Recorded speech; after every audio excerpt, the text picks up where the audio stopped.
మిత్రమా, ఒక్క క్షణం. జాతీయ వినియోగదారుల హక్కుల దినోత్సవం ప్రతి సంవత్సరం డిసెంబర్ 24న జరుపుకుంటారు.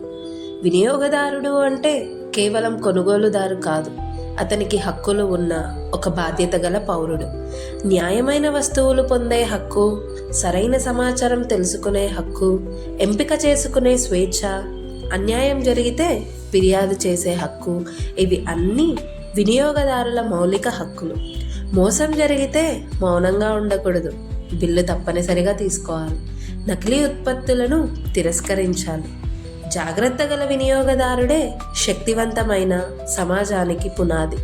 మీ హక్కులను తెలుసుకోండి, మీ హక్కులను వినియోగించుకోండి, న్యాయమైన మార్కెట్కు మార్గం చూపండి. జాతీయ వినియోగదారుల హక్కుల దినోత్సవ శుభాకాంక్షలు తెలియజేస్తూ మీ విద్యార్థి ఫౌండేషన్.